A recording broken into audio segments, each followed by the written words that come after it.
أعوذ بالله من الشيطان الرجيم بسم الله الرحمن الرحيم ومن حيث خرجت فول وجهك شطر المسجد الحرام وحيث ما كنتم فولوا وجوهكم شطرا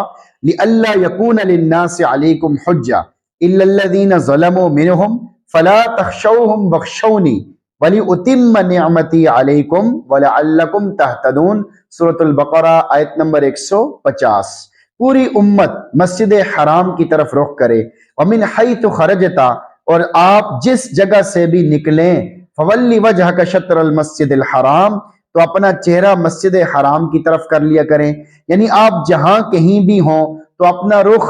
نماز میں مسجد حرام خانہ کعبہ کی طرف کر لیا کریں۔ آپ کی اتباع میں پوری امت بھی خانہ کعبہ کی طرف رخ کر کے نماز پڑھے۔ نبی اکرم صلی اللہ علیہ وسلم کو حکم فرمانے کے بعد تمام مسلمانوں کو خطاب کیا جا رہا ہے، وَحَيْثُ مَا كُنْتُمْ، اور تم جہاں کہیں بھی ہو، فَوَلُّوا وُجُوهَكُمْ شَطْرًا، اپنے چہروں کو اسی قبلے کی طرف کر لیا کرو۔ یعنی اے ایمان والو، تم جہاں کہیں بھی ہو نماز پڑھتے وقت اپنا رخ مسجد حرام کی طرف کر لیا کرو۔ لِأَلَّا يَكُونَ لِلنَّاسِ عَلَيْكُمْ حُجَّةٌ، تاکہ لوگوں کو تمہارے خلاف حجت بازی کا موقع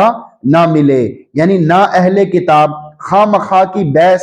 اور حجت بازی کر سکیں اور نہ مشرکین الزام دے سکیں، کیونکہ اگر تحویل قبلہ کا حکم نازل نہ ہوتا تو یہودی کہتے کہ تورات میں صاف لکھا ہوا ہے کہ نبی آخر الزمان صلی اللہ علیہ وسلم کا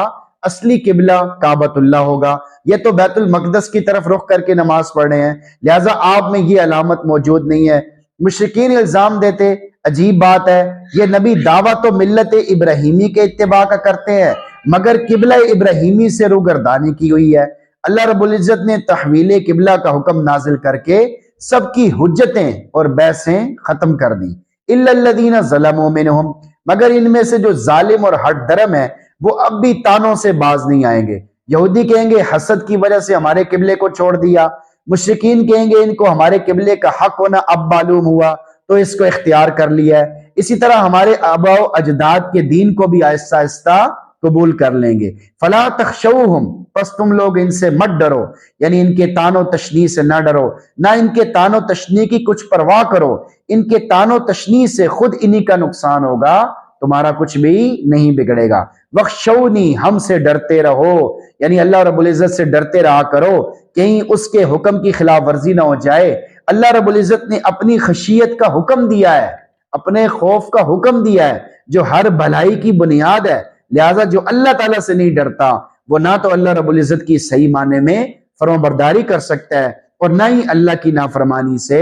بچ سکتا ہے۔ وَلِأُتِمَّ نِعْمَتِي عَلَيْكُمْ، اس لیے کہ تاکہ میں تم پر اپنی نعمت پوری کر دوں، یعنی تحویل قبلہ کا حکم اس وجہ سے بھی دیا تاکہ اپنی نعمت تم پر پوری کر دوں۔ نبی اکرم صلی اللہ علیہ وسلم فرماتے ہیں کہ اتمام نعمت یعنی نعمت کا پورا ہونا، جنت میں داخل ہونا اور جہنم سے خلاصی پانا ہے، یعنی اللہ رب العزت کے حکم کی فرمانبرداری کرنے کی وجہ سے جو وافر نعمتوں کا سلسلہ شروع ہوگا اس کی انتہا جنت کے دخول کی شکل میں ہوگی، یعنی آخری جو بڑا انعام ہوگا اس کی جو انتہا ہوگی وہ جنت میں داخلہ ہوگا جہاں ابد الآباد کے لیے ہمیشہ ہمیشہ کے لیے نعمتیں ہوں گی۔ وَلَعَلَّكُمْ تَهْتَدُونَ، اور تاکہ تم ہدایت پاؤ، یعنی کعبہ تمہارے لیے اس لیے بھی قبلہ مقرر کیا ہے تاکہ تمہیں میری فرمان برداری پر استقامت اور عبادت پر دوام نصیب ہو۔ اس آیت میں اور اس سے پچھلی آیت میں اور اس سے کچھ 2-3 آیتیں پہلے والی آیتوں میں فَوَلِّ وَجْهَكَ شَطْرَ الْمَسْجِدِ الْحَرَام 3 دفعہ آ چکا ہے،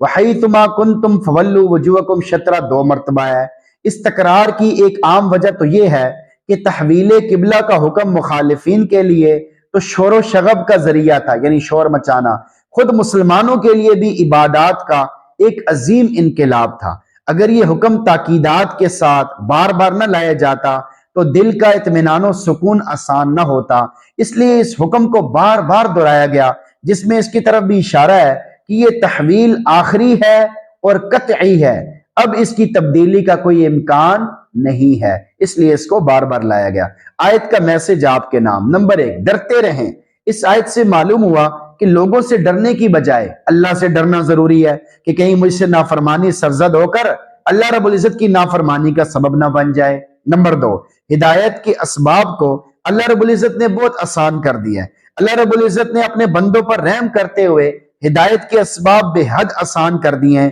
اور ہدایت کے راستوں پر چلنے کے بارے میں آگاہ بھی فرما دیا ہے اور اپنے بندوں کے لیے اس ہدایت کو پوری طرح واضح بھی کر دیا ہے۔ ان میں سے ایک طریقہ یہ بھی ہے کہ اللہ تعالیٰ اہل عناد کو حق کی مخالفت پر مقرر کر دیتا ہے، یعنی دشمنی کرنے والوں کو حق کی مخالفت پر مقرر کر دیتا ہے، چنانچہ وہ حق کے بارے میں جھگڑتے ہیں جس سے حق بالکل واضح ہو جاتا ہے، حق کی نشانیاں اور علامتیں ظاہر ہو جاتی ہیں اور باطل کا بطلان یعنی باطل ہونا یہ ثابت ہو جاتا ہے اور یہ چیز واضح ہو جاتی ہے کہ باطل کی کوئی حقیقت نہیں ہے۔ اگر باطل حق کے مقابلے میں کھڑا نہ ہو تو بسا اوقات بہت سے لوگوں پر باطل کا صحیح حال واضح نہ ہو، کیونکہ اشیاء اپنی ضد سے پہچانی جاتی ہیں۔ اگر رات نہ ہوتی تو دن کی فضیلت کا اعتراف نہ ہوتا، اگر بری چیز اور بدصورت نہ ہوتی تو خوبصورت چیز کی فضیلت معلوم نہ ہو سکتی، اگر اندھیرا نہ ہوتا تو روشنی کے فوائد کو نہ پہچانا جا سکتا، اگر باطل نہ ہوتا تو حق بھی واضح طور پر ظاہر نہ ہو سکتا۔ اس پر اللہ تعالیٰ ہی ہر قسم کی تعریف کا مستحق ہے کہ اس نے حق کے مقابلے میں